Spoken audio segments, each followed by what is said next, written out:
ప్రియులారా, బాగున్నారా? దేవుని వాక్యాన్ని క్రమంగా చదువుచున్నారా? ప్రార్థించుచున్నారా?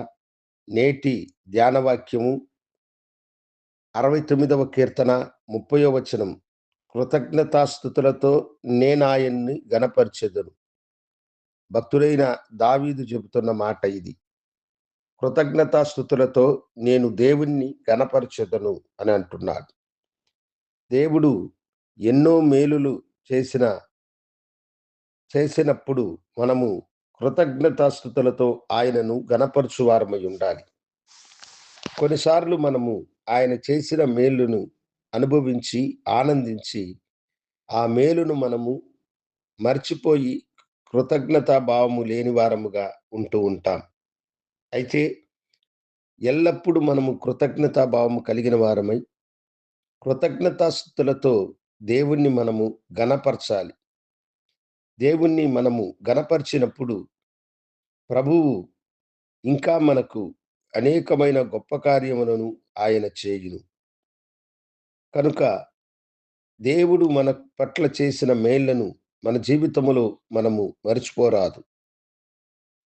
కృతజ్ఞతాపూర్వకంగా, సాక్ష్యపూర్వకంగా దానిని అనేకులకు తెలియచేయాలి. 12 ఏండ్లు రక్తస్రావ రోగం కలిగిన స్త్రీ ఆయన వస్త్రపు చెంగును ముట్టుకొని ఆమె స్వస్థత నొందింది. అయితే తనకు జరిగిన దానిని ఆయనతో చెప్పడానికి ఆమె సంకోచపడి, సిగ్గుపడి ఉన్నది. అప్పుడు ప్రభువు చెప్పిన మాటను మీరు గమనించండి. మీలో ఎవరో ఒకరు నన్ను ముట్టినారు అని అన్నాడు. ఆయన శిష్యులు, ఏమిటి ప్రభువా ఈ మాట?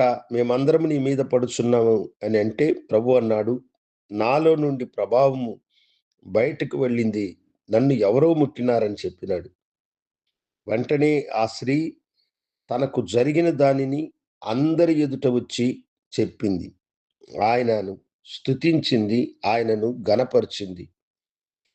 ఆమె ఎప్పుడు ప్రభు తనను స్వస్థపరిచినాడని అనేకులకు చెప్పిందో అదే యాయీరు యొక్క మనస్సులో గాఢముగా నాటుకొని చనిపోయిన తన కుమార్తెను కూడా ఆయన బ్రతికించగలుగుతాడని విశ్వసించినాడు. చనిపోయిన తన బిడ్డను ప్రాణముతో మరలా పొందుకున్నాడు. అవును దేవుని బిడ్డలారా, మనము చెప్పే సాక్ష్యము, మనము ప్రభువుని స్తుతించేటువంటి కృప అనేకుల జీవితానికి అది మేలుకరముగా మారుతుంది. ఎన్నో మేలులు, ఎన్నో గొప్ప కార్యములను దేవుని ద్వారా నువ్వు పొందుకున్నావు. అయితే ఎప్పుడైనా వాటిని కృతజ్ఞతాభావంతో ఇతరులకు తెలియచేసినావా? అలా చేసినట్లయితే దైవ ఆశీర్వాదము నీకు కలుగుతుంది. దేవుని దీవెనలు ఇంకా మెండుగా నీకు దొరుకుతాయి. సమర్పణతో దేవుని ఎదుట ప్రణమిల్లు. నేను నీ కోసం ప్రార్థన చేయుచున్నాను. గనుడా, కృతజ్ఞతాస్తుతులతో నీ బిడ్డలు నిన్ను గనపరుచున్నట్లుగా వారిని మీరు ఆశీర్వదించమని, వారి నోట నీ మాటలను ఉంచమని, మీరు చేసిన మేలును బిడ్డలు మర్చిపోకుండా నిన్ను గనపరుచున్నట్లుగా చేయమని యేసు నామమున అడిగి వేడుకొంచున్నాము తండ్రి. ఆమేన్. శుభోదయం. ప్రభు మిమ్మలను దీవించునుగాక. ఆమేన్.